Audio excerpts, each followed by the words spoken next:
Homo ferox. Reinaldo José Lopes. Introdução: a enchente da força bruta. Devo dizer que qualquer um que tenha passado por aqueles anos sem perceber que o homem produz o mal como uma abelha produz mel deve estar cego ou com um problema na cabeça. William Golding, Tiotigatizan ou ter ocasional pierces.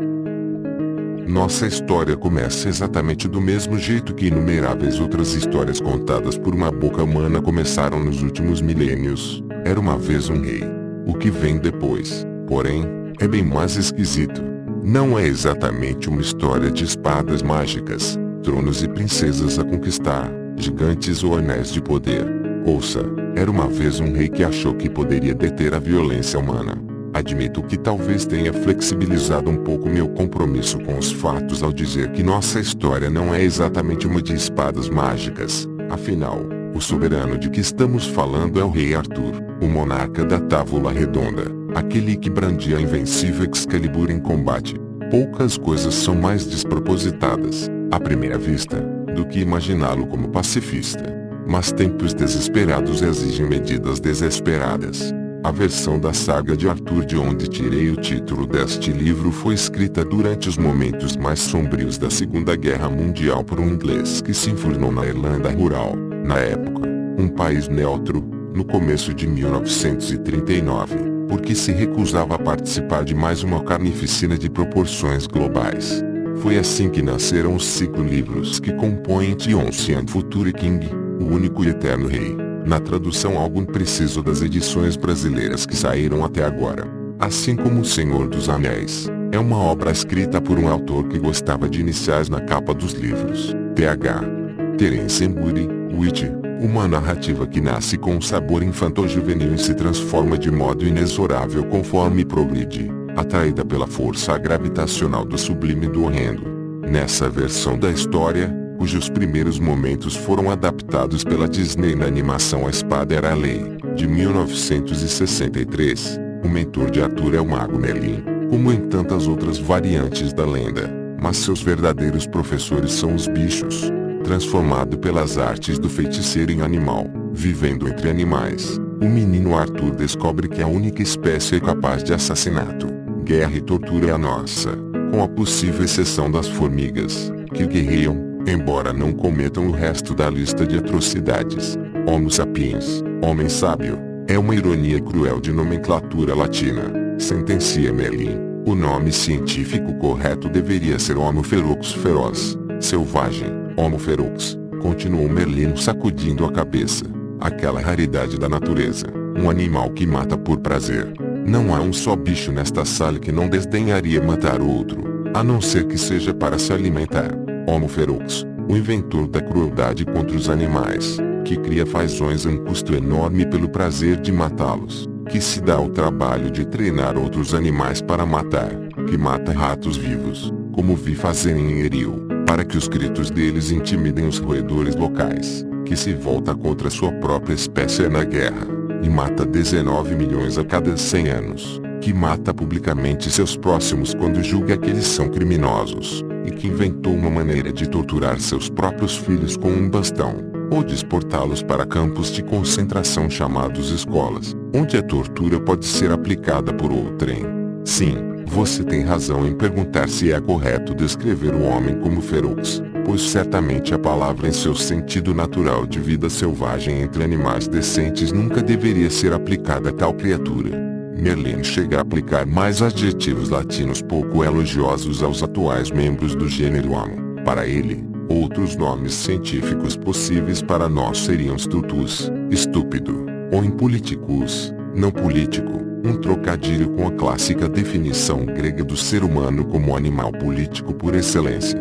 O mago aceitou ser o mentor de Arthur, no fundo, como forma de apostar que era possível mudar isso, em parte porque, na obra de Th. Whitty, Merlin viveu sua longa vida às avessas, experimentado primeiro o futuro distante do século XX e só depois a época pseudo-medieval do livro, o que lhe permitiu conhecer de antemão, portanto, o tamanho das atrocidades que a tecnologia, o fanatismo e a sede de poder trariam. A nobreza da cavalaria e a honra da corte, escreve o romancista, foram projetadas por Arthur para canalizar as águas aparentemente indomáveis do que ele chama de, em letra maiúscula, Might, ou força bruta. Ele acreditava que seus cavaleiros, especialistas em violência, podiam usar dessa força como instrumento em favor da justiça. A palavra no livro é Hidden, direito, o que é certo. Infelizmente, não consegui pensar numa tradução que mantivesse a rima. Se alguém por aí tiver alguma boa sacada que me permita isso, agradeço pela dica. Ao criar leis iguais e justas para todos, o rei sonhava com um dia no qual nenhuma disputa precisaria ser resolvida pelo recurso à violência. É meio estranho avisar sobre spoilers quando a gente está falando de uma história de 1000 anos de idade, mas vamos lá, está na hora de contar o fim da saga, e ela não acaba nada bem. Já com idade avançada, o monarca tem de enfrentar uma rebelião liderada por Mordred, seu filho sobrinho, fruto de uma relação incestuosa involuntária entre Arthur e Morgause, uma das irmãs do rei. Criados separados, os dois não sabiam que eram irmãos. Disposto a evitar derramamento de sangue, o soberano idoso quase consegue fechar um acordo com os rebeldes, dividindo seu reino com Mordred, mas a paz é rompida no último momento porque o homem é um matador por instinto, constata Witch com amargura. Enquanto as negociações de paz acontecem, uma serpente desliza pela relva e passa perto dos pés de um dos oficiais de Mordred. Sem pensar no que está fazendo, o soldado desembainha sua espada para matar a cobra, um movimento que o outro lado interpreta como traição, uma tentativa de ataque surpresa. A partir daí, não há mais como parar o massacre, e, enquanto o rei Arthur corria na direção de seu próprio exército, um velho de cabelos brancos tentando deter a maré interminável, estendendo as mãos nudosas num gesto de quem deseja empurrá-la para trás, lutando até o fim contra a enchente da força bruta que tinha arrebentado a barragem num lugar diferente sempre que ele a represara. Ergueu-se um tumulto, o grito de guerra soou, e as águas se encontraram acima da cabeça dele. É preciso um coração de granito, digno de Mordred, para não sentir vontade de chorar diante dessa lógica horrenda e inescapável, do fim de todas as esperanças do rei. Para a sorte de todos nós, no entanto, a equação está errada, ou, no mínimo, não está totalmente correta. Daí o livro que você tem em mãos agora. Boas e más notícias. Você quer ouvir as boas notícias ou a má notícia primeiro? Bem, quando me fazem esse tipo de pergunta, tendo a preferir a má notícia logo de cara. Então vou assumir que temos preferências parecidas e tratar o leitor como eu gostaria de ser tratado. A má notícia é, em certo sentido, o óbvio. Como indivíduos e como espécie, estamos muito longe de ser anjinhos. Guerras, homicídios, estupros e atrocidades várias não são perversões recentes de uma natureza humana essencialmente gentil. Pelo contrário, os tentáculos de trevas de tais fenômenos se estendem pela história e pela pré-história, nos lugares mais distantes no espaço e no tempo que conseguimos observar.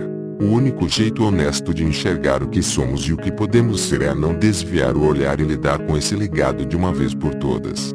O primeiro passo para tentar modificar um cenário ruim, afinal de contas, é entendê-lo. Mas vamos às boas notícias. Ou, bem, as notícias não tão ruins assim. A crença de T.H. White de que os seres humanos são uma aberração em meio a milhões de espécies de seres vivos que só matam para comer baseia-se em conhecimento científico datado, da época em que se acreditava que os animais fazem essa ou aquela coisa pelo bem da espécie, supostamente evitando confrontos excessivamente sangrentos com competidores e optando apenas por combates ritualizados, sacrificando-se voluntariamente, quando idosos, para salvar os demais membros do bando. Entre outras lendas caridosas, de meados dos anos 1960 para cá. Entretanto, a ciência do comportamento animal, a etologia, bem como outros ramos de pesquisa, mostrou que muitas das tendências sombrias da humanidade têm antecedentes no passado remoto de nossa linhagem, e que coisas parecidas estão presentes em diversos galhos vizinhos da árvore da vida a qual pertencemos. E não estou falando apenas das guerras escravagistas das formigas. Sim, algumas delas escravizam formigas de outras espécies. Já ouviu falar de soberanos que acabam de subir ao trono e matam os herdeiros do antecessor? Foi o que fizeram os generais de Alexandre, o Grande, Depois que o rei da Macedônia morreu, em 323 a.C., leões adotam essa estratégia o tempo todo na savana, e de membros do sexo masculino que não conseguem uma parceira por bem forçam suas companheiras a copular. Patos e orangotangos, entre muitos outros, estão no banco dos réus. E de guerras de extermínio que ajudam um grupo a aumentar seu espaço vital? Nazistas e chimpanzés têm mais essa coisa em comum, embora isso não signifique, nem de longe, que genocídios poderiam ser uma boa ideia porque favoreceriam a sobrevivência dos mais aptos. Tire qualquer sombra dessa falácia do século XIX da cabeça, pelo amor de Deus. Se somos ferozes, plural de ferox, como diz Witt, estamos em boa, má companhia. Uma estimativa recente feita por pesquisadores espanhóis indica que a proporção esperada de mortes causadas por violência entre membros da nossa espécie, em torno de 2%, é mais ou menos a mesma que se vê entre os demais primatas, de gorilas a macacos prego e lêmures, e também é registrada em grupos de caçadores-coletores, nos quais o sustento vem primordialmente da caça de animais e da coleta de plantas silvestres, o modelo básico da vida coletiva da humanidade, que existe desde antes do Homo sapiens e ainda é praticado por algumas populações. Essa taxa é bem mais alta do que a calculada pelos mesmos cientistas para todas as espécies de mamíferos juntas, de apenas 0,3%, indicando que o velho Melin talvez tivesse alguma razão. Ainda assim, é algo que parece ter raízes profundas na história evolutiva dos primatas, que começou há cerca de 80 milhões de anos, quando nossos ancestrais ainda viviam à sombra dos dinossauros. Não tem nada de exclusivamente humano nem de recente nisso. Outro ponto crucial, que complica ainda mais a divisão que tracei entre boas e más notícias, é que existe uma conexão, nem sempre clara à primeira vista, entre o nosso lado horroroso e as nossas facetas benfazejas.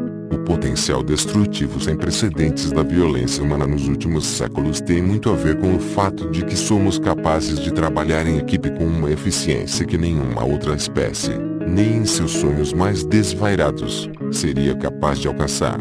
E isso vale principalmente se a tal cooperação, essa linda união de indivíduos caminhando de mãos dadas rumo a um objetivo comum, tiver como meta derrotar outro grupo. Pense na aliança entre muitos dos cérebros científicos mais brilhantes do planeta, de um lado, e o poderio militar e industrial financeiro dos Estados Unidos, de outro, responsável por produzir a primeira bomba atômica da história em poucos anos, um avanço estimulado pelo pacifista Albert Einstein. Aliás, sabe qual a justificativa desse pessoal, que até fazia muito sentido nos anos 1940? Se a gente não fabricar esse negócio primeiro, os nazistas vão chegar lá antes.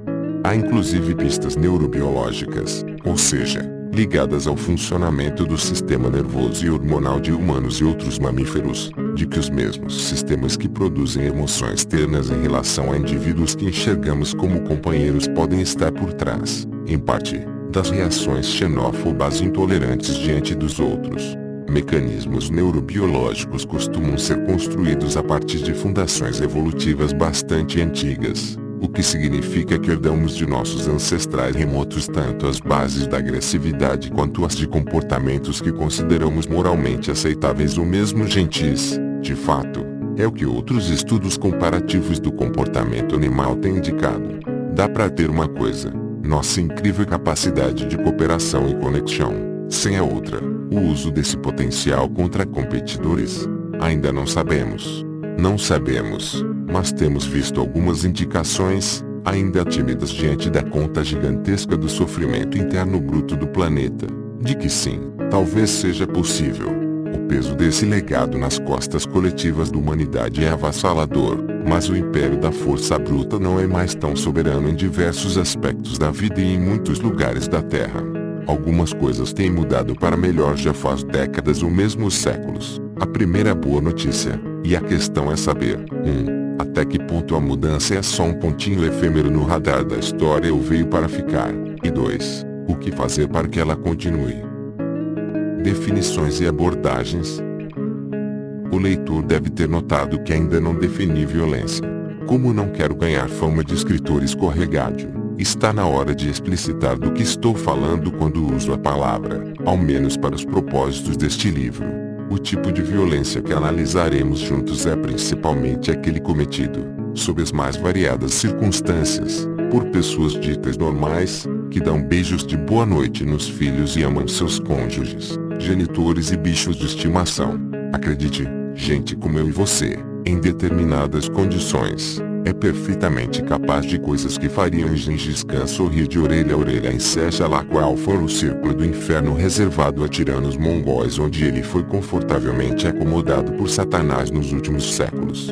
Sir William Gerald Golding, 1911-1993, o britânico que escreveu O Senhor das Moscas, que citei na epígrafe desta introdução, colocou as coisas da maneira mais clara possível em um de seus ensaios, refletindo sobre as atrocidades da Segunda Guerra Mundial. Essas coisas foram cometidas de forma habilidosa, fria, por homens educados, médicos, advogados, homens com uma tradição de civilização por trás deles, contra seres de sua própria estirpe.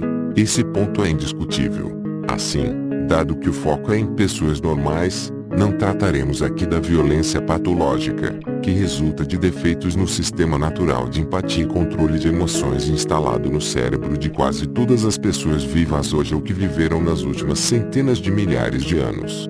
Os psicopatas, como chamamos os sujeitos afetados por esse tipo de problema severo no funcionamento cerebral e na estrutura da personalidade, pelo que sabemos, são incapazes de reagir emocionalmente com empatia diante do medo e da dor de outras pessoas, o que lhes permite que as usem como instrumentos de seus interesses sem dor na consciência.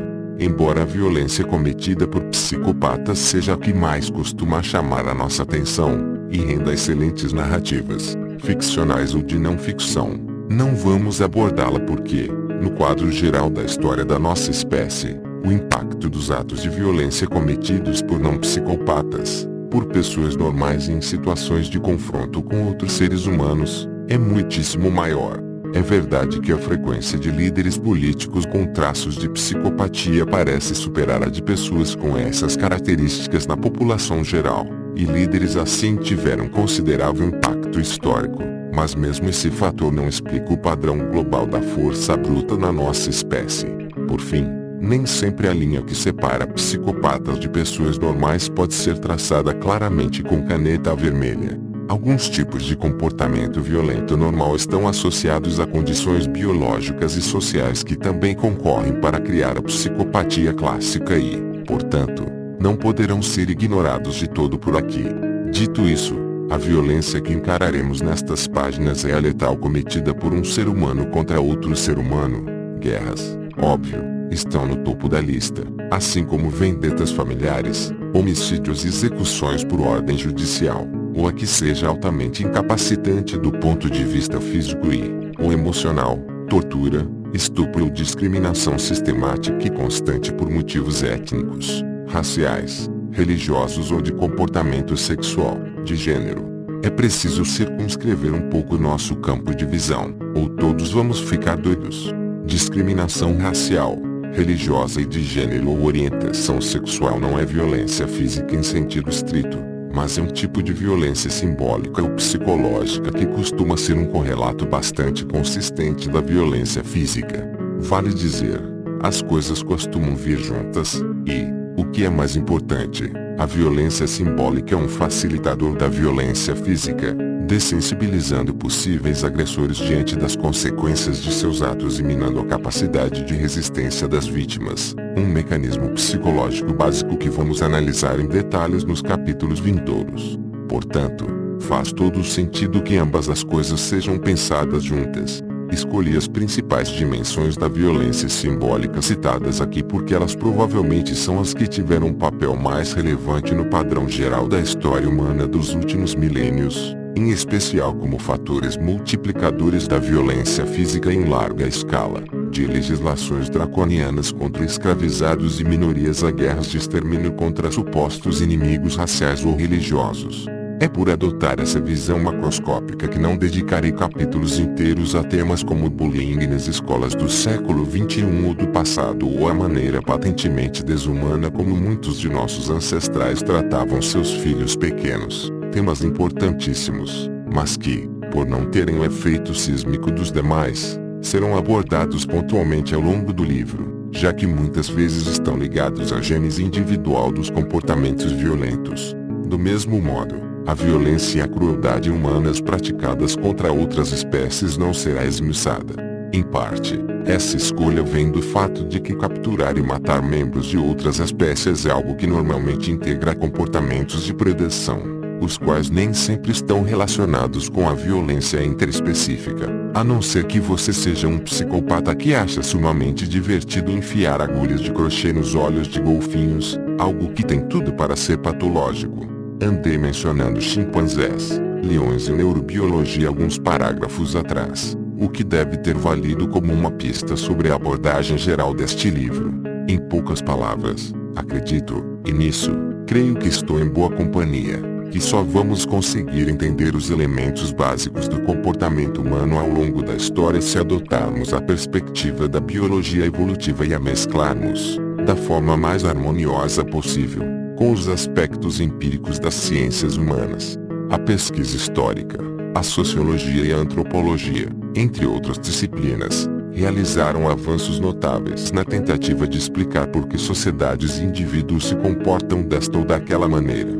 Filósofos como Thomas Hobbes, 1588-1679, e Jean-Jacques Rousseau, 1712-1778, só para citar os suspeitos de sempre, fizeram observações argutas sobre as raízes e as operações básicas da violência humana, embora muitos aspectos da visão de ambos não tenham envelhecido bem nos últimos séculos. Mas nenhuma explicação fará sentido nem será capaz de iluminar o conjunto da experiência humana se ignorarmos o fato de que somos animais bioculturais. Eu sei que é uma expressão desgraçada de esquisita, dedicarei alguns parágrafos a explicá-la melhor em breve. Ou seja, a interação não linear, complicada e constante entre biologia e cultura é o que precisa ser compreendido. Para alcançar essa meta, não podemos nos dar ao luxo de desprezar nenhuma ajuda. Embora a biologia evolutiva seja basilar, a arqueologia faz o serviço essencial de trazer pistas sobre como as sociedades lidavam com comportamentos violentos em tempos dos quais temos poucos registros escritos ou nenhum. O que significa? Veja só, uns 295 mil anos do total de 300 mil e lá vai pedrada da existência da nossa espécie, ou mais ainda, dependendo da região da Terra. É nesse passado remoto que estão as raízes dos estados e impérios do mundo que nos é familiar.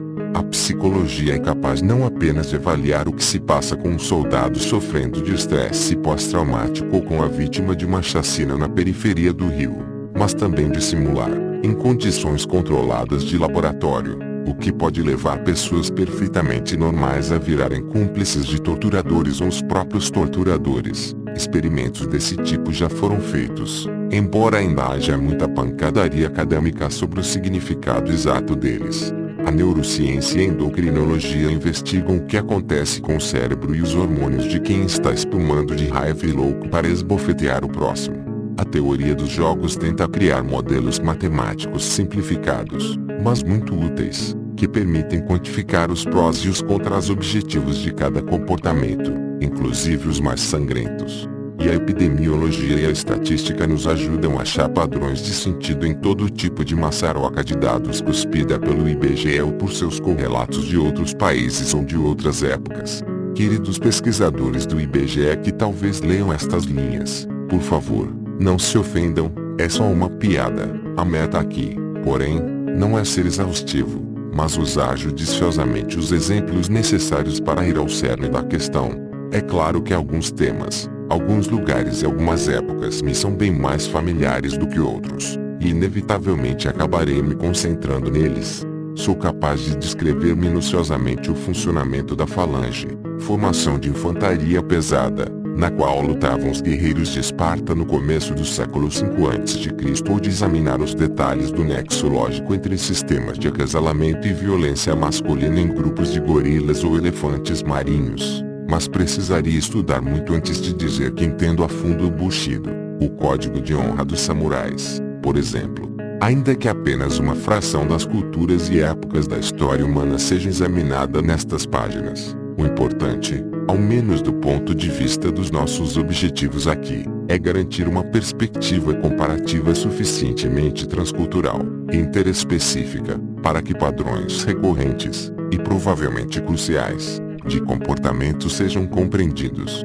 Para conseguir cumprir o objetivo apresentado no parágrafo anterior, nossa história caminhará de maneira mais temática que cronológica, levando em conta grandes linhas gerais que moldaram as características da força bruta entre os seres humanos, como a relação entre gêneros, entre grupos diferentes e entre religiões.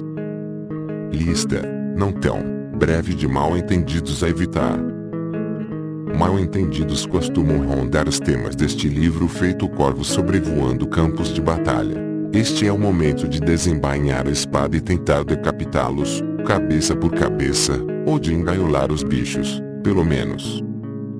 1. Seres humanos também são animais. Veja só que surpreendente, eu e você também somos animais. Isso indica que, apesar de todas as coisas incríveis e contraditórias de que os seres humanos são capazes, ainda estamos sujeitos a influências poderosas forjadas ao longo de uns 4 bilhões de anos de história da vida na Terra.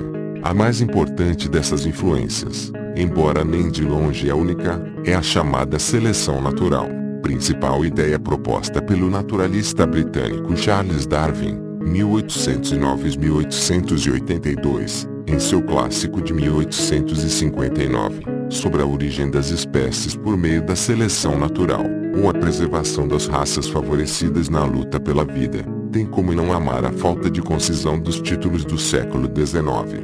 Do ponto de vista dos desenvolvimentos da teoria da evolução que aconteceram depois e estão firmes e fortes até hoje, Darwin foi bem mais feliz na parte do nome do livro que vem antes da vírgula.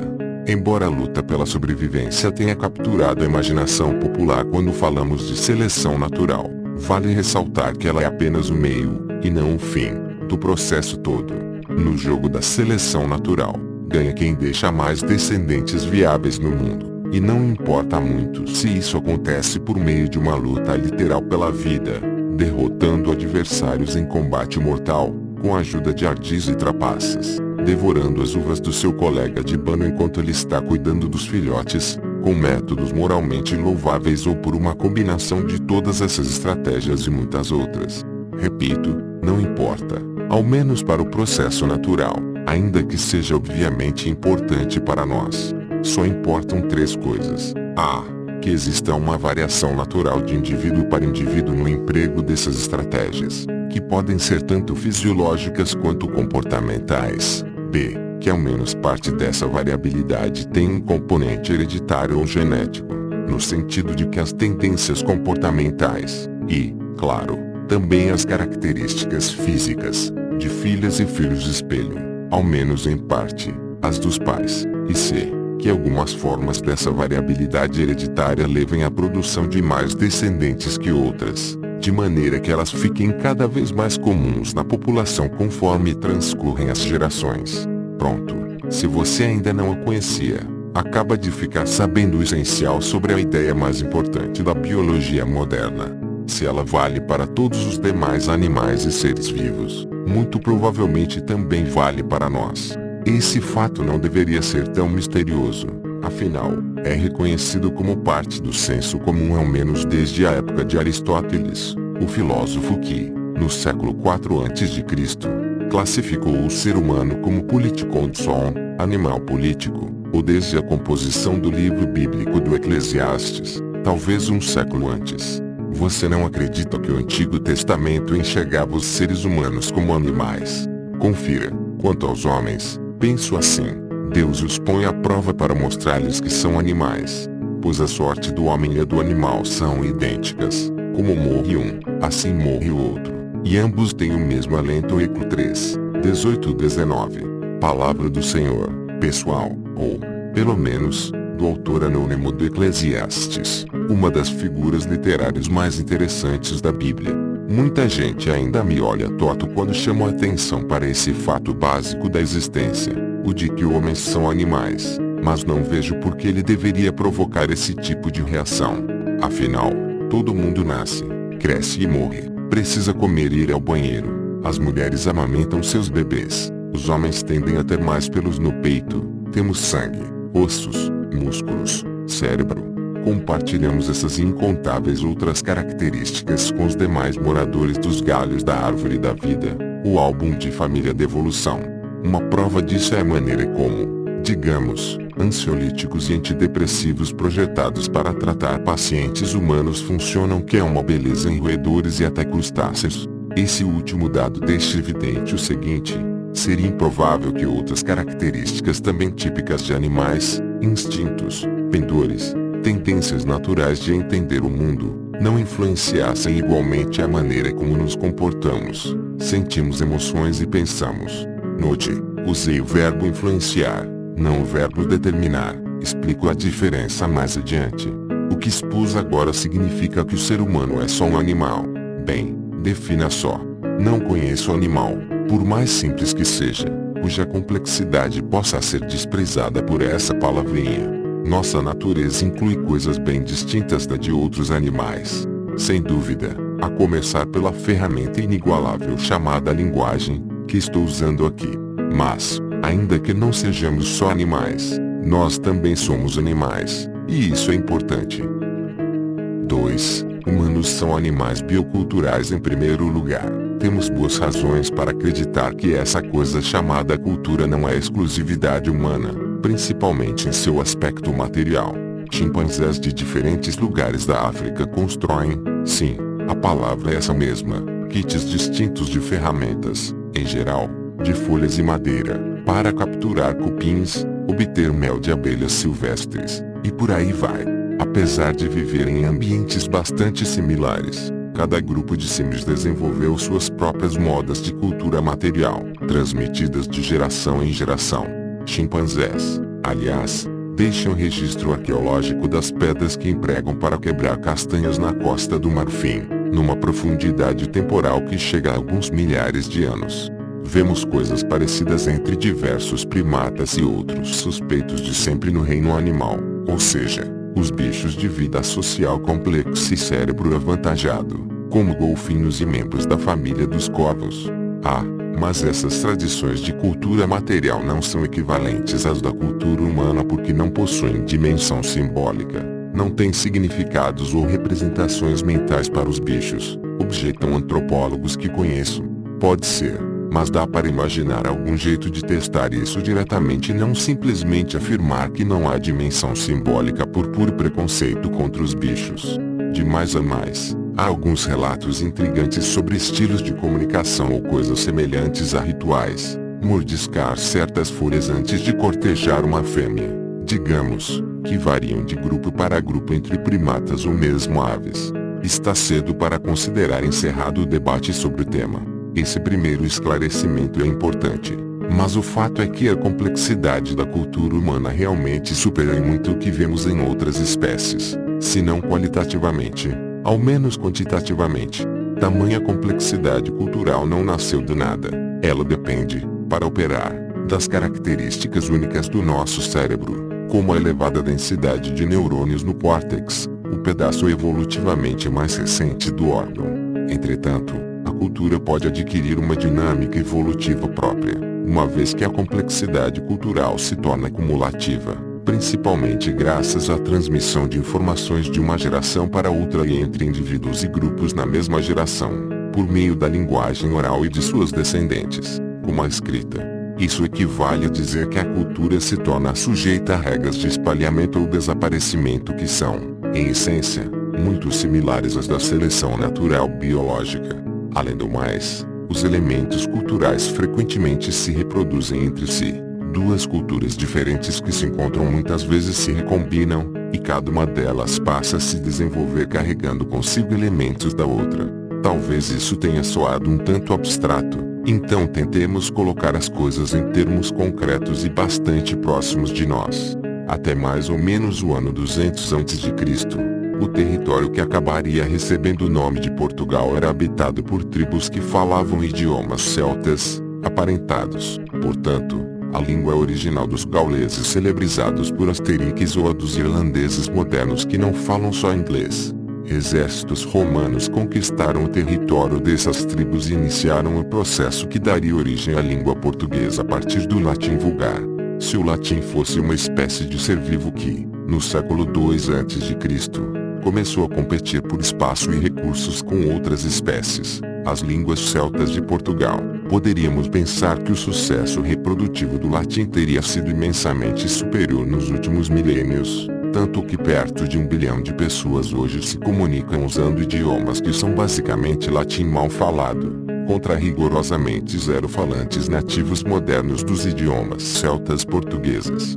Mutatis mutandis, o mesmo vale para muitos outros aspectos da cultura romana, como o direito, os poemas de Virgílio e aquela estranha fusão de seita judaica apocalíptica e cultura imperial dos Césares chamada Igreja Católica Apostólica Romana. Podemos pensar em cada elemento do pacote cultural do Lácio, a região italiana onde surgiu Roma, como um gene, um fragmento funcional de DNA, para simplificar, que, embora sofrendo significativas mutações da época de Cristo até os dias de hoje, multiplicou-se com muito mais sucesso do que o gene celta equivalente.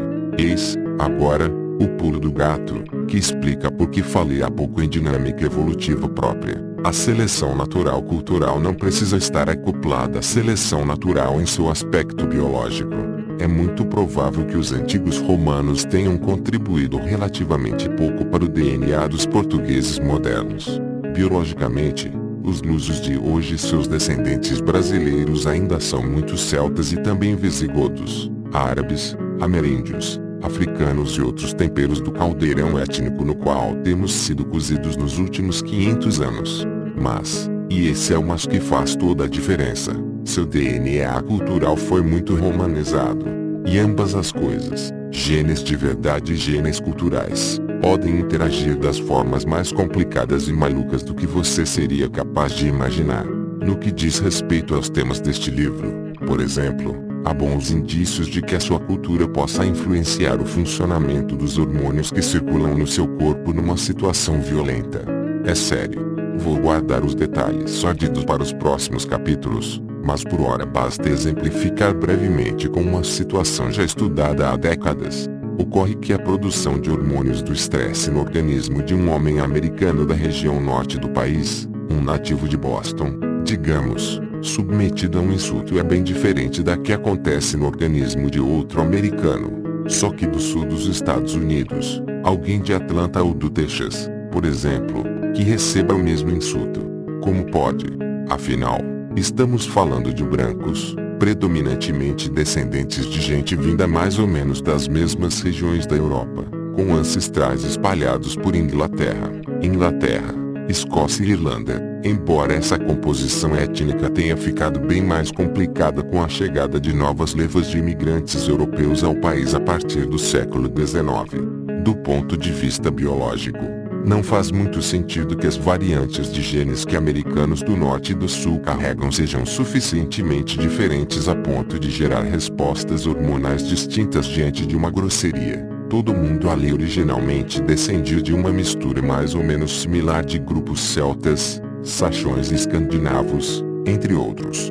Faltou levar um detalhe em consideração, porém. Enquanto a colonização original do norte dos Estados Unidos foi dominada por grupos de agricultores e artesãos oriundos do sudeste da Inglaterra, muitas regiões do sul receberam mais imigrantes de locais montanhosos e relativamente isolados da Escócia e da Irlanda, onde predominava o pastoreio. Acontece que pastores só são gente pacífica e bucólica nos poemas meio-bregas produzidos pelos literatos de Minas Gerais no século XVIII. Rebanhos são riqueza móvel facilmente furtada, e culturas pastoris mundo afora são famosas pelo vigor com que se dispõem a retaliar ameaças.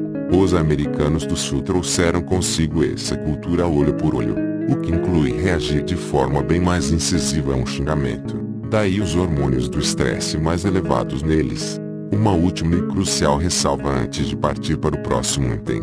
Não há nenhum julgamento de valor quando dizemos que certas adaptações culturais ou mesmo biológicas se saíram melhor que outras diante da peneira da seleção natural. O único critério do sucesso nesse sentido muito estrito é a capacidade de produzir mais cópias de si mesmo.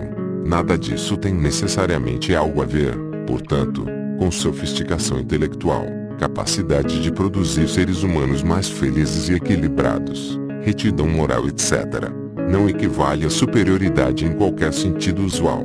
Quem acha que culturas ocidentais, basicamente de matriz europeia, dominaram a maior parte da Terra nos últimos 500 anos simplesmente porque são as melhores precisa ter isso em mente.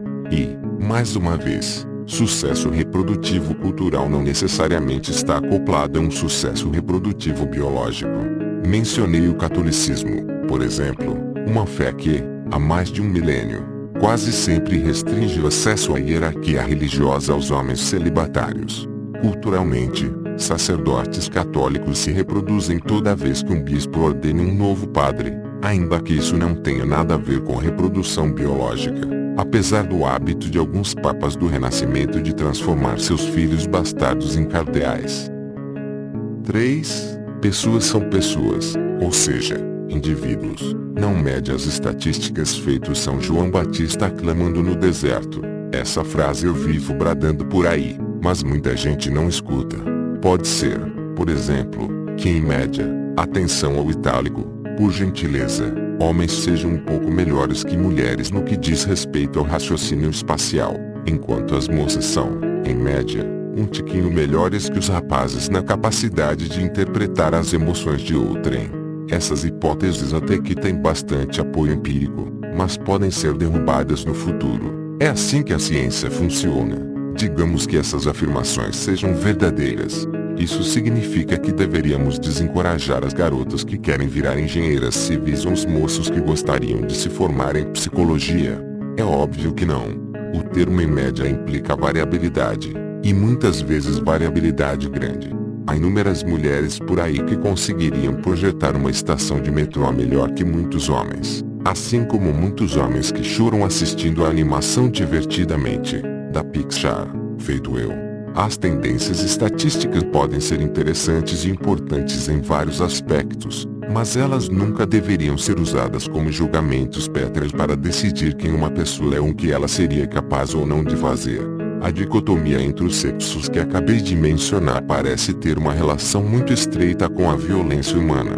Não estou falando só do fato de que, por motivos históricos e culturais, quase todas as guerras desde que o mundo é mundo tenham sido planejadas, comandadas e colocadas em prática por homens. Homicídios comuns, brigas de faca ou com as mãos nuas, violência sexual e pura e simples idiotice capaz de colocar em risco a própria vida ou a dos outros. Tudo isso também sempre foi e ainda é basicamente algo que os homens, e não as mulheres, fazem. Entretanto, isso não significa que os homens, em sua maioria, sejam monstros de iniquidade, nem que não haja muitas mulheres com as mãos sujas de sangue. As tendências coletivas nos ajudam a entender os motivos macroscópicos, de grande escala, de um fenômeno, mas jamais deveriam servir para rotular indivíduos. 4. Natural não significa bom ou moralmente correto. Fuja da chamada falácia naturalista, a ideia de que só as coisas naturais são boas ou a de que, se algo é bom, é porque é natural. Como alguém já disse, a natureza é aquela senhora bondosa que inventou a tuberculose, o mosquito da dengue e os terremotos.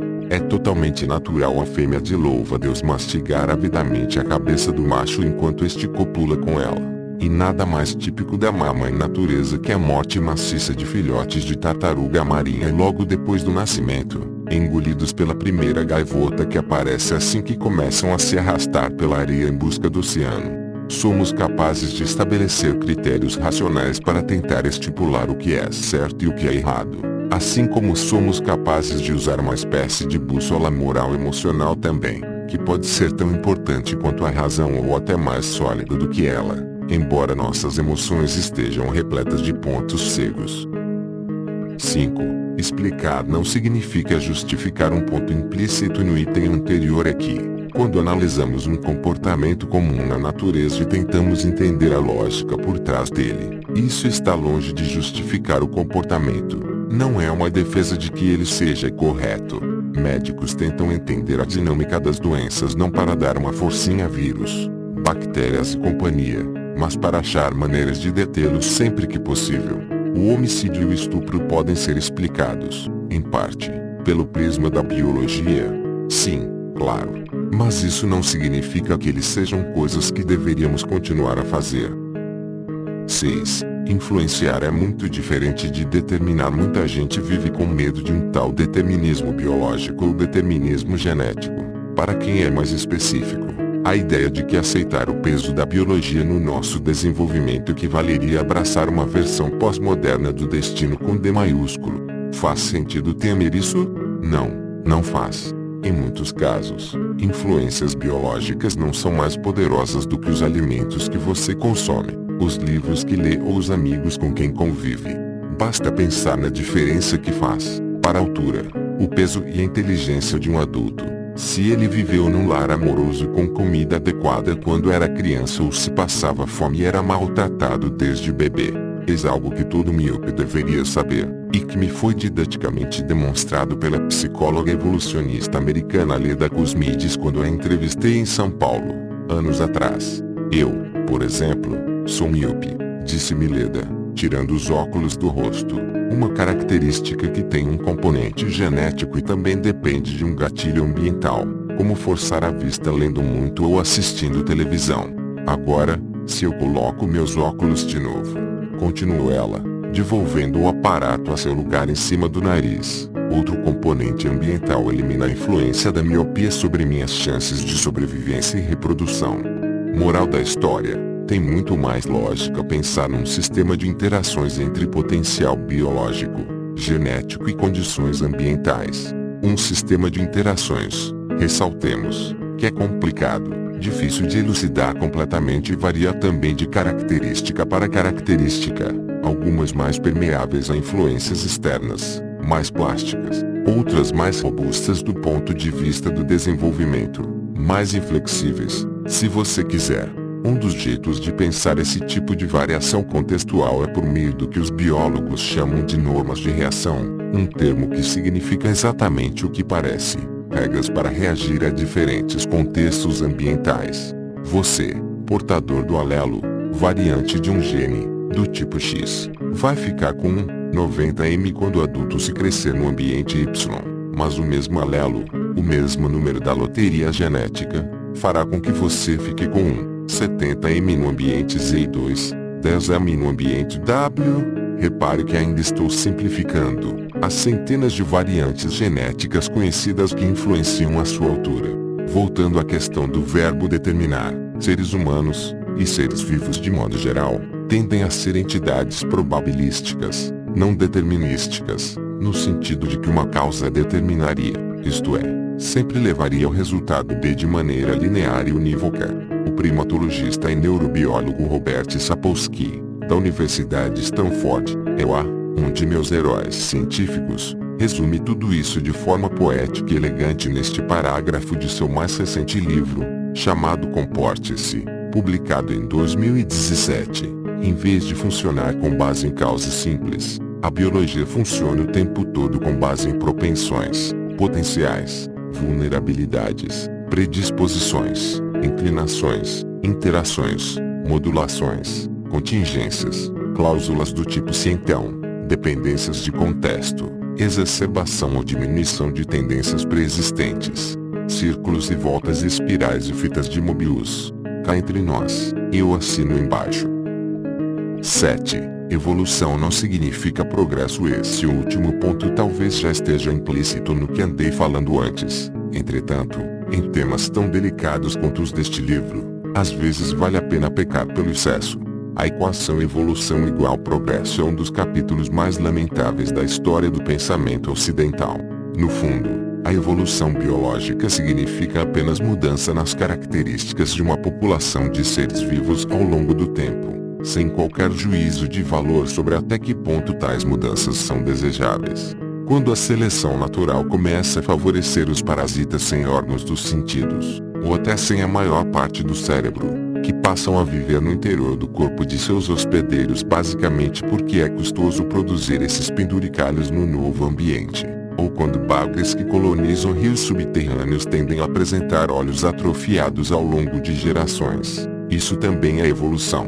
Portanto, mais uma vez, A conclusão é que estudar a violência a partir da evolução não equivale de modo algum a um elogio dos potenciais violentos da nossa espécie como uma grande marcha rumo ao progresso. Trata-se apenas de um jeito de tentar entender como e por que ela se tornou o que é hoje. A lista de mal-entendidos se encerra com o cabalístico número 7. Para concluir esta introdução, resta-me, então, contar ao leitor um pouco do que me levou a investigar os temas deste livro. Do ponto de vista estritamente pessoal, nunca tive o desprazer de encontrar o Homo ferox face a face, ao menos em suas versões mais cruentas. Sou homem, branco, heterossexual, católico, de classe média, uma lista de qualificativos que, no contexto brasileiro, pode ser resumida de um jeito muito simples. Jamais sofri discriminação sistemática por ser quem eu sou. Cresci num canto particularmente pacato do interior de São Paulo. Hoje, a taxa de homicídios por 100 mil habitantes na minha cidade é mais ou menos um terço da média brasileira. Ninguém da minha família lutou em guerras, foi policial ou precisou apontar uma arma para outro ser humano nas últimas 4 gerações, no mínimo. Eu tinha 8 anos na última vez em que tentei socar outra pessoa para valer. Levei uma quantidade até que substanciosa de palmadas e chineladas dos meus pais quando era criança. Era praxe nos anos 1980 por aqui, sabe como é, mas nada que fosse suficiente para deixar rancor ou trauma. Quando era estudante universitário em São Paulo, tive a minha única experiência com o crime na vida. Um rapaz que se dizia recém-saído da prisão se sentou ao meu lado no ônibus rumo à USP.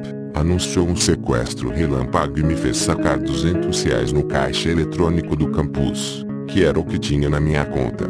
O sujeito disse que estava armado, embora não tenha mostrado tal revólver em nenhum momento. Eu, meio banana, achei que não valia a pena pagar para ver. Nada muito épico, portanto, acontecendo deste lado do livro, ou melhor, da tela do computador. No entanto, a energia escura da força bruta já me tocou. Ainda me toca. Foi também quando eu estava na faculdade que me contaram o que tinha acabado de acontecer com um primo distante, neto da irmã do meu avô materno, meu colega de classe na pré-escola, envolvido com drogas, já pai de uma filhinha. Ele estava correndo da polícia quando, encurralado, matou-se com um tiro na própria boca, a poucos quarteirões de distância de onde nossas avós, a minha e a dele, moravam. Mal nos conhecíamos, mas de vez em quando ainda me pego pensando na confluência de circunstâncias e escolhas que o colocou nessa situação impensável para mim. E o que me vem à cabeça é um ditado em inglês: Teribut forte graça eu vou digo, e se não for pela graça de Deus, é para lá que eu também vou. Numa tradução livre, você não precisa acreditar em Deus para entender o que quero dizer com isso. A natureza humana e o mundo à nossa volta funcionam de maneira tão alheia ao nosso controle, muitas vezes, que nunca será óbvio saber quem escapa das garras da força bruta e quem é devorado por ela. A experiência de ser pai, por mais que seja estranho dizer isso, também me faz refletir com frequência sobre os buracos nos quais às vezes nos enfiamos como espécie. Certa vez, numa feira de livros, outra família com crianças apareceu. Um dos meninos, aparentemente um rapazinho meio encapetado, foi pegando um dos livros e abrindo a embalagem plástica de um jeito estabanado. O pai, que segurava um sorvete numa das mãos, fez menção de tirar o livro do moleque, que reagiu empurrando a mão do pai e derrubando o sorvete na camisa dele. O homem, rosto tisnado de raiva, pôs-se a estapear o menino na frente de todo mundo. Eu já tinha me decidido a não bater nos meus filhos antes, mas a maneira como o sujeito reagiu, como se alguma coisa tivesse tomado conta dele naquela hora, fez com que eu abjurasse de vez a ideia de usar o chinelo ou as palmadas. Eu não quero ser isso, essa coisa que a raiva cavalga como se fosse um cavalo, pensei. Tem algum jeito de não cruzar esse Rubicão de fúria? Em parte, é o que quero tentar responder aqui. De mais a mais, eu escrevo sobre ciência faz 19 anos e sei que, se a experiência pessoal é importante, a luz que o trabalho científico é capaz de lançar sobre qualquer fenômeno tem um poder tremendo. Sabemos hoje muito mais do que T.H. Whitney ou mesmo Darwin sabiam sobre as raízes da humanidade. Minha aposta é que é possível explicar essas descobertas de um jeito que todos compreendam, para que todos possam agir com consciência a partir dessa compreensão. E com isso encerramos esta introdução. partindo para analisar a proto-história da violência do Homo ferox, quando ainda não existiam seres humanos propriamente ditos, mas já existia guerra. Capítulo 1. Antes da humanidade. A dinâmica da violência em animais não humanos e nos ancestrais remotos da humanidade moderna. A mensagem é simples. Os chimpanzés matam uns aos outros, matam seus vizinhos. Até agora, não sabíamos por quê. Nossas observações indicam que fazem isso para expandir seus territórios às custas dos vizinhos. John Mitani, primatólogo da Universidade de Michigan. Segundo os mitos e iconografia religiosa da antiga Roma, Jano, Deus que emprestou seu nome ao nosso mês de janeiro, tinha dois rostos, um voltado para frente e o outro para trás. Essa configuração facial sui generis era bastante adequada ao seu papel de divindade dos começos e dos finais, das transições e da dualidade. Assim como Jano, este capítulo tem duas faces, que, no caso, olham para o presente e para o passado. De um lado, nossa meta é comparativa, tentar entender como funciona o fenômeno da violência coletiva em outras espécies sociais de mamíferos, e, em particular, de primatas como nós, no mundo atual. De outro, a ideia é usar a paleoantropologia, basicamente, o estudo dos ossos fossilizados de ancestrais e parentes extintos dos seres humanos, como janela para investigar quando começamos a derramar o sangue de nossos semelhantes. Antes de encarar ambos os desafios, creio que é importante deixar mais algumas questões metodológicas em pratos limpos. Montamos há pouco uma lista de mal-entendidos que devem ser evitados quando tentamos pensar segundo a lógica da biologia evolutiva, e há mais um erro conceitual que diz respeito diretamente aos temas que vamos abordar nas páginas deste capítulo.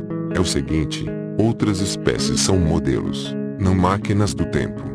Isso quer dizer que elas não ficaram paradas no tempo enquanto só os ancestrais do Homo sapiens tiraram o bumbum da cadeira, ou do galho, e iniciaram a inexorável marcha do progresso evolutivo. Em parte, justamente por incorrer nessa falha de raciocínio é que algumas pessoas tendem a perguntar: mas, se evoluímos dos macacos, por que ainda existem macacos? 5 minutos depois que a gente começa a falar de evolução humana, na escada rolante de Darwin, não há espécie que fique realmente parada. Estou usando a metáfora com toda a bagagem que ela carrega. Em escadas rolantes, mesmo que você não seja do tipo apressado que gosta de usar o lado esquerdo livre para subir ainda mais rápido, os degraus inevitavelmente carregam você para cima ou para baixo. Assim é com a evolução.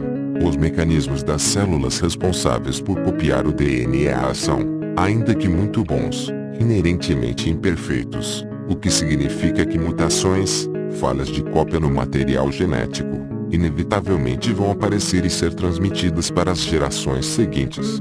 Tais mutações, peneiradas pela seleção natural e por outros processos mais obscuros, vão alterar as características daquela população das mais variadas maneiras. E isso nada mais é do que a evolução acontecendo. Para ficarmos apenas no caso da locomoção, já mencionado, há um debate grande entre os pesquisadores a respeito do modo de andar dos chimpanzés e dos gorilas, nossos outros parentes próximos africanos. Sim, eles ainda são quadrúpedes, mas é possível que seu jeito peculiar de usar os membros quando estão no chão, o chamado núcleo-goniodopedalia, na qual tais primatas se apoiam nos nós dos dedos, e não na palma das mãos, para caminhar, seja tão inovador, à sua maneira, quanto o bipedalismo característico da humanidade. Nesse caso, o Knuckleokin teria evoluído separadamente 2 vezes, nos tataravôs de chimpanzés e bonobos, de um lado, e nos dos gorilas, de outro. Isso quer dizer que chimpanzés jamais serão equivalentes exatos, ou mesmo uma aproximação 70% precisa, do que eram os ancestrais da humanidade uns 7 milhões de anos atrás, quando nos separamos da linhagem que deu origem aos membros atuais do gênero Pan, que engloba os chimpanzés e os bonobos. No entanto, podem ser bons modelos de aspectos relevantes de nossa história evolutiva. O cérebro deles tem mais ou menos o mesmo tamanho que esse órgão tinha no caso dos nossos ancestrais mais remotos. Eles também dominam formas rudimentares do uso de ferramentas e dependem da caça. Sim, chimpanzés caçam, e da coleta de vegetais e de invertebrados para sobreviver. Também são habitantes dos trópicos africanos. Nosso lar primitivo tem de lidar rotineiramente com os desafios de uma estrutura social complicada, repleta de maquiavelismo e alianças cambiantes, do tipo que faria até as raposas mais matreiras do Congresso brasileiro perderem o sono de vez em quando.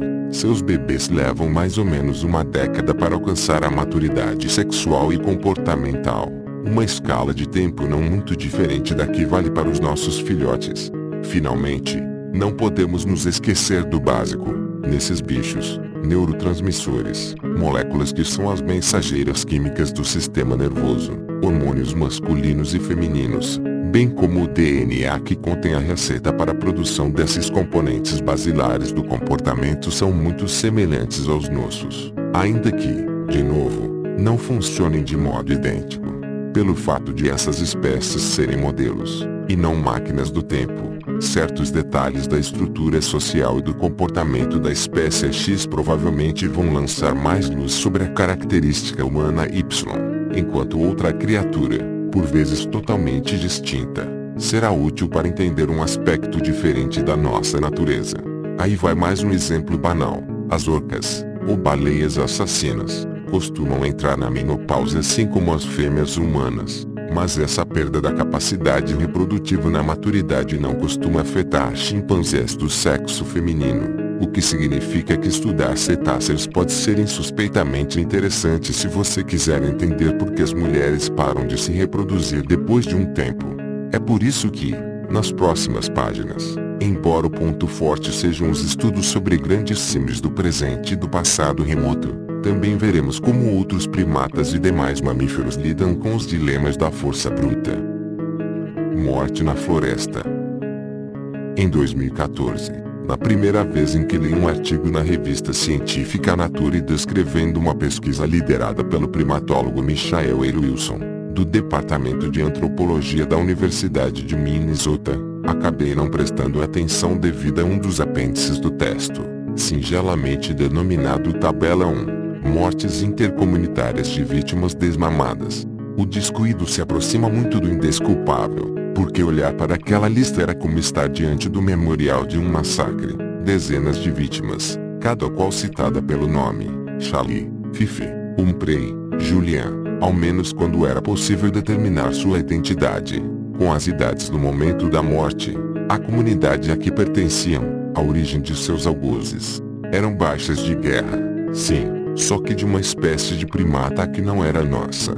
O estudo de Wilson e seus colegas encerrou, para todos os efeitos, um debate que se arrastava desde os anos 1970, quando a grande matriarca dos primatologistas, a britânica Jane Goodall, foi testemunha ocular de outra guerra, a chamada Guerra dos Chimpanzés de Gombe, na Tanzânia. Durante 4 anos, dois bandos de chimpanzés que antes tinham feito parte do mesmo grande grupo, batizados de Casaquela e Kaama, enfrentaram-se em escaramuças sangrentas de fronteira, ou raids, se você quiser usar o termo técnico. No fim das contas, todos os machos adultos do grupo Kaama foram eliminados por seus rivais do Casaquela. Algumas fêmeas do bando derrotado sofreram o mesmo destino, enquanto outras foram incorporadas ao grupo vitorioso, o qual, por fim, ampliou seu território anexando o dos vencidos. Goodall, talvez a principal responsável por mostrar ao mundo a impressionante semelhança entre chimpanzés e humanos, ficou compreensivelmente horrorizada com a história toda.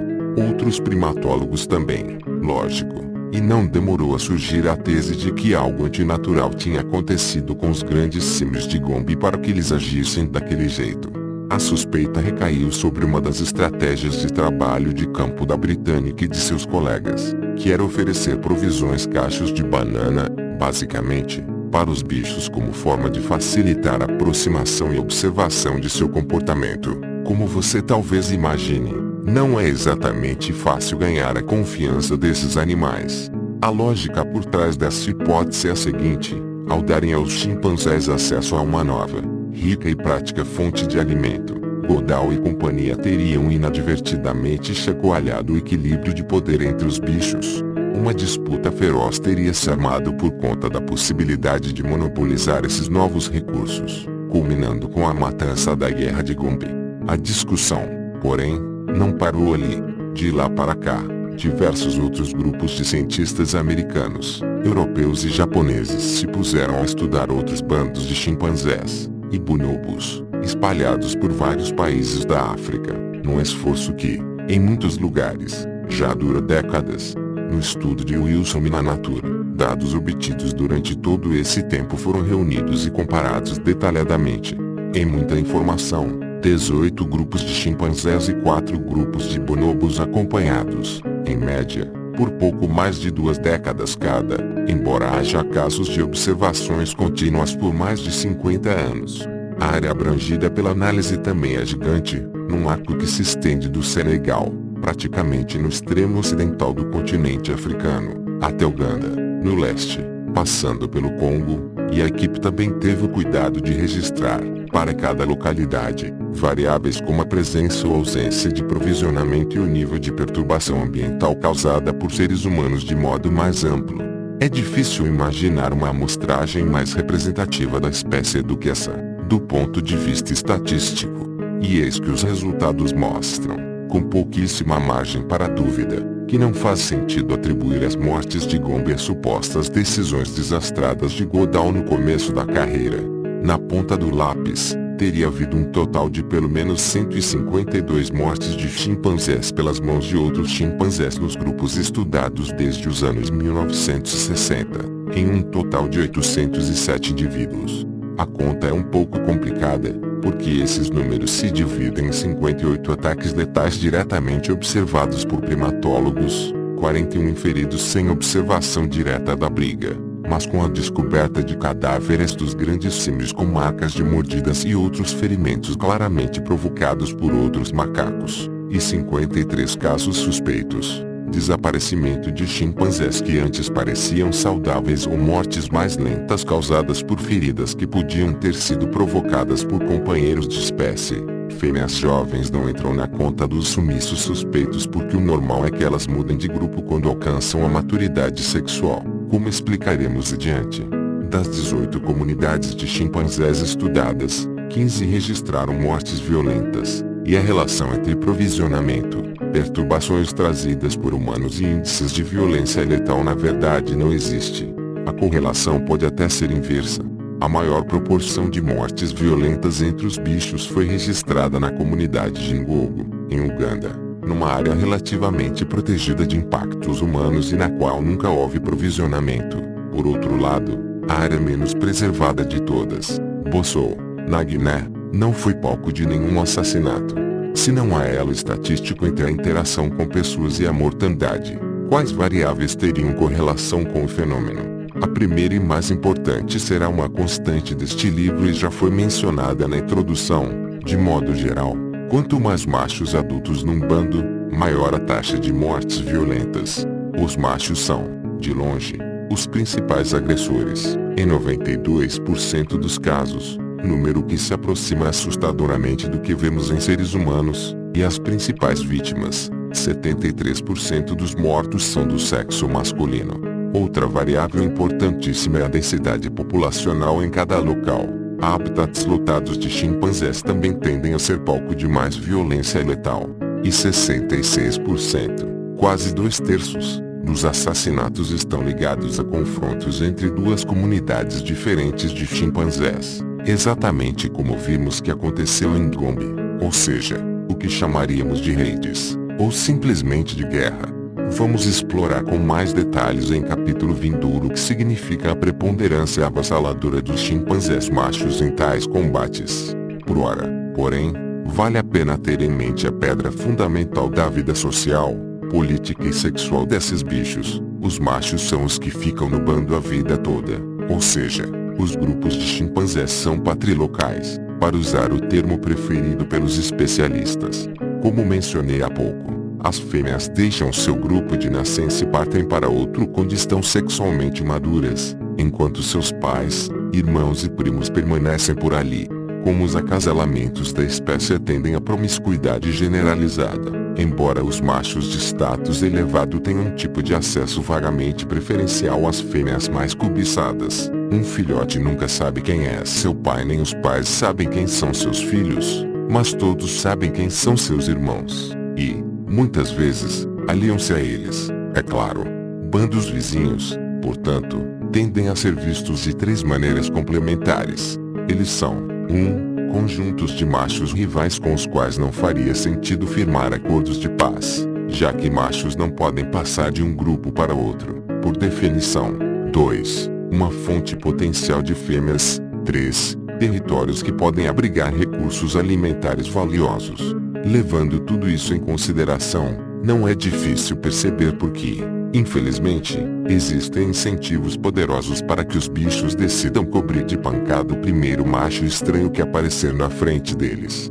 O contexto mais comum para esse tipo de confronto são as chamadas patrulhas de fronteira, quando machos adultos costumam se reunir e avançar, numa atmosfera de silêncio e tensão, rumo às terras de ninguém que existem entre os territórios centrais de cada bando. Os invasores, com os pelos eriçados que fazem a compleição musculosa dos chimpanzés machos parecer ainda mais formidável, ficam imóveis repetidas vezes durante a jornada, atentos ao menor sinal do inimigo. Feito mateiros experientes, apuram os ouvidos e põem-se a cheirar folhas e a examinar fezes de outros macacos pelo chão, tentando estimar a que distância estarão seus adversários. Não consigo deixar de ver certa semelhança assustadora entre essas investidas e o comportamento dos membros de uma célula terrorista ou de uma gangue de criminosos enviada, na calada da noite, para eliminar um líder político ou um chefão rival.